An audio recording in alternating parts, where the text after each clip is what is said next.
Hey girlfriend, so this video is strictly for like experimental purposes. I am in need of a henna treatment, but I only have a little bit left over from my previous treatment. I did the previous treatment about 3 months ago. I did it in January and it's now April, so about 3 months ago. And I'm in need of a touch-up. I'm not able to actually buy more henna, but I do have some that froze. And it's been frozen in my freezer for 3 months now, so I'm curious to see if it actually is still potent. So this is an experiment with henna. This is the container of the remaining henna that I saved, and it's still green in color and it's completely thawed out, and it smells the same. So I'm going to use it and see if it still works for my grays. This is my hair. It's been freshly washed. When you do a henna treatment, you want to make sure that your hair is clean. So it is freshly washed and detangled. Let me just show you a close-up of what my grays is looking like.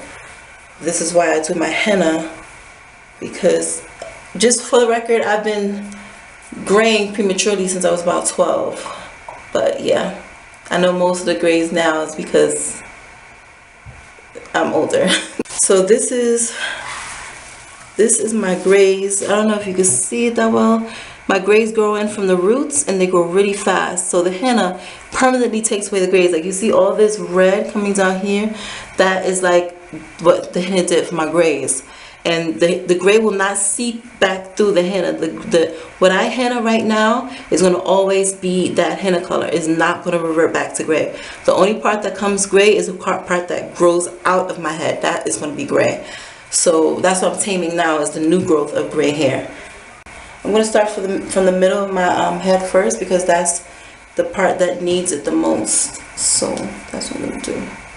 And you could wear gloves. I recommend you wear gloves whenever handling henna, because it does stain.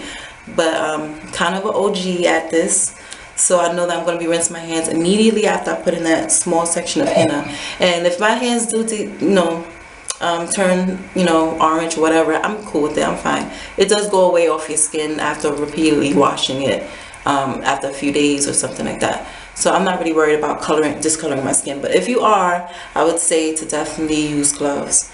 And you can also use a little bit of oil around your crown area. Again, I'm an OG at this, so I don't really need all that, because I know how to care for it. Like after I put it on my head, I know that I'm going to be wiping it off vigorously and just taking care of that like that. So I'm going to take a little bit of it, just like this. And then I'm going to apply it to the roots of where I want it to be. And it's just like applying a relaxer. Get those roots and stuff and just smooth it on. Make sure it is thoroughly in there. So if that's what you want to do, open it up and just make sure it covers it.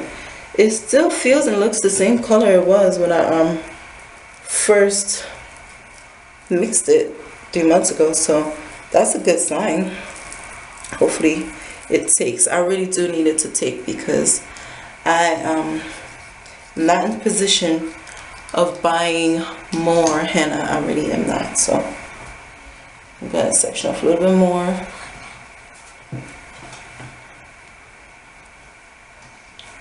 Okay. And if you've used henna before, please let me know how you like the outcome of it. If you're interested in using henna, I am going to include a link in the description box for a great brand you can get it from. I use 100% henna, so it's a complete plant-based product. It's not mixed with anything else. It's just 100% pure henna, and it's body art quality. So that's like the best quality to get. You're going to be getting like the richest quality with that, and that's the type that I use. So I'm going to definitely include that in the description box. Okay, I want to get my roots as best as I could. So that's just what I'm doing there. And then after that, I'm just going to twirl it up and then clasp it with one of these babies. And now I'm going to the other side. This side unfortunately didn't make the cut, but that's okay because I don't have grays in that area.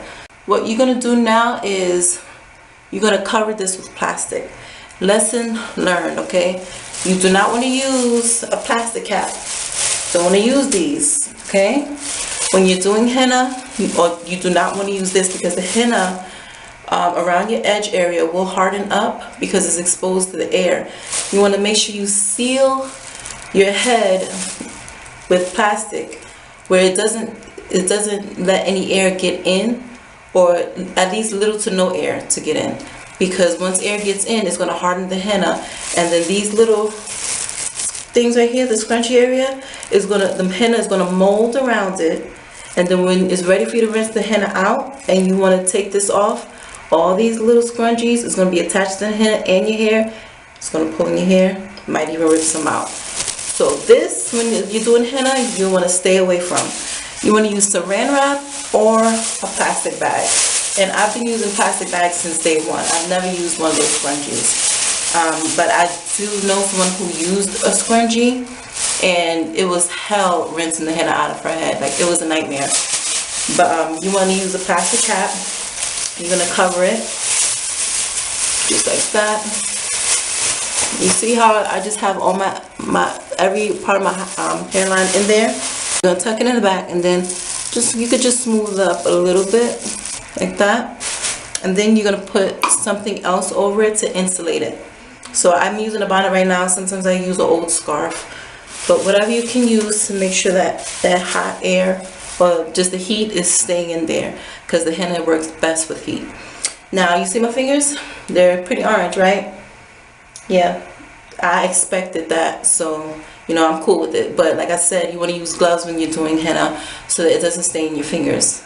Normally, I leave the henna in for 5 hours, or I leave it in overnight. Because this henna has been in a freezer for 3 months, I'm going to definitely leave it in overnight. A few quick tips when washing out henna. You want to do it in the sink. You want to do it in the sink because washing it out, it is a dye, it stains. So you don't want it to get all over your tub, and you know, is this big brown ring on your tub. That's not cool. So definitely wash it out in a sink, and you want to use cool water so that your hair cuticles close over the remaining henna residue that's left there. So you want it to close over that dye, basically. So you want to use cool water because that's going to help your cuticles close. And then after you rinse it out, no shampoo, you want to do a co-wash.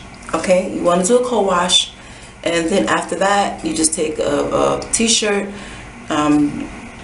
you know, bolt it with a t-shirt, and then that's it. That's what you want to do after you do a henna treatment, because shampoos, you don't want to rinse out too much of, you know, strip your hair of what you just put into it. So definitely just do a co-wash. You can do a deep condition too if that's what you want to do, but definitely after henna, definitely do a co-wash.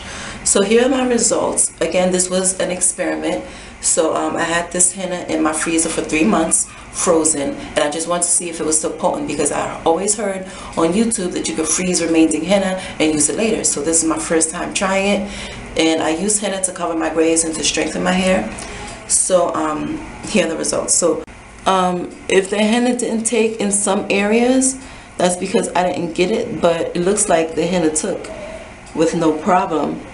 It looks like it did a really good job in taking to the grays, because remember, my grays was like everywhere, and it took this part right here, but I see this part right here near the root. I didn't get that part right there. So I feel like this experiment was a success. The experiment was a success. I just needed to cover more area, that's all, but it did a good job. So I know now that henna is still potent if you put it in the freezer and you let it freeze. And mine was frozen up to 3 months. So I don't know beyond 3 months how potent it'll be, but from this experiment, it seems like it still works after you freeze it. So cool.